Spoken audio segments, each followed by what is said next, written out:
പോയ വാരം മലയാള പത്രങ്ങളിൽ ദൃശ്യമായ വാർത്താ ചിത്രങ്ങളെ ബി ചന്ദ്രകുമാർ വിലയിരുത്തുന്നു. ചിത്രജാലകത്തിലേക്ക് സ്വാഗതം. പോയ വാരം മിക്ക മലയാള പത്രങ്ങളിലും നിറഞ്ഞു നിന്നത് വട്ടിയൂർക്കാവ് MLA-യുടെ ഓഫീസ് ഒഴിപ്പിക്കാൻ ശാസ്തമംഗലം കൗൺസിലർ നടത്തിയ ശ്രമങ്ങളുടെ ഭാഗമായി ഉണ്ടായ സംഭവങ്ങളാണ്.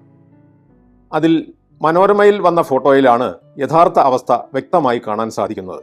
ഇടതുവശത്ത് കൗൺസിലറുടെ മുറിയും വലതുവശത്ത് MLA-യുടെ മുറിയും, രണ്ടിൻ്റെയും നടുവിലായി റിസപ്ഷനും 180 ഡിഗ്രി ആംഗിളും കാണാൻ പറ്റുന്ന ഒരു ദൃശ്യം. അതുകൊണ്ട് അവിടുത്തെ യഥാർത്ഥ വസ്തുത വായനക്കാർക്ക് മനസ്സിലാക്കാൻ സാധിച്ചു. ഇതേസമയം മറ്റു പത്രങ്ങളൊന്നും കാര്യമായി ശ്രദ്ധിക്കാതെ പോയ ഒരു കുടിയൊഴിപ്പിക്കലിന്റെ വാർത്തയും ചിത്രങ്ങളും ദേശാഭിമാനി പത്രത്തിൽ കണ്ടു.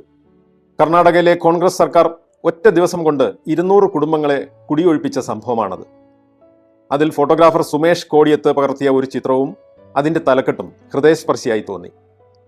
നാദിയ ഇനി എന്ത് പഠിക്കും എന്നായിരുന്നു ആ തലക്കെട്ട്. അവൾ തലേ ദിവസം ഹോംവർക്ക് ചെയ്തു വെച്ചിരുന്ന നോട്ട്ബുക്കും പുസ്തകങ്ങളും എല്ലാം ബുൾഡോസർ കൊണ്ട് ഇടിച്ചു നിരത്തിയ വീടിനൊപ്പം നഷ്ടപ്പെട്ടു. ലോകം ന്യൂ ഇയർ ആഘോഷിക്കുമ്പോൾ കർണാടകയിലെ 200 കുടുംബങ്ങൾ എവിടെ അന്തിയുറങ്ങുമെന്ന ആശങ്കയിലാണ്. അവരിൽ ഒരാളായ നാദിയ ഇനി എങ്ങനെ സ്കൂളിൽ പോകുമെന്ന വിഷമത്തിലാണ്. അതോടൊപ്പം ദേശാഭിമാനിയിൽ വന്ന മറ്റൊരു ചിത്രത്തെ ചേർത്ത് വെച്ച് നോക്കുമ്പോൾ അവിടെ അങ്ങനെ ഇവിടെ ഇങ്ങനെ എന്ന് വായനക്കാർക്ക് ബോധ്യമാവും.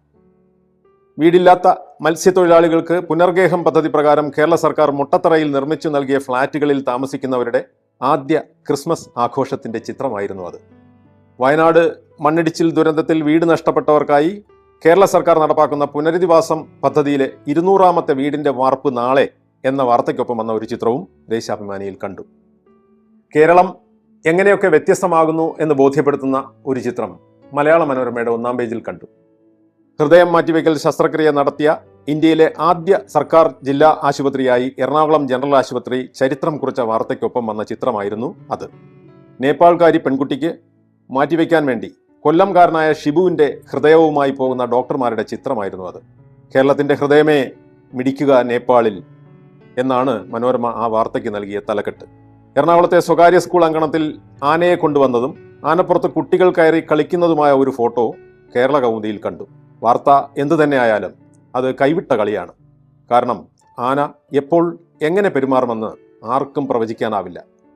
കല്ലറ ജംഗ്ഷനിൽ തെരുവ് നായ മനുഷ്യനെ ആക്രമിക്കുന്ന ഒരു ദൃശ്യം മനോരമയിൽ കണ്ടു. CCTV ക്യാമറയിൽ പതിഞ്ഞതാണ് ആ ദൃശ്യം.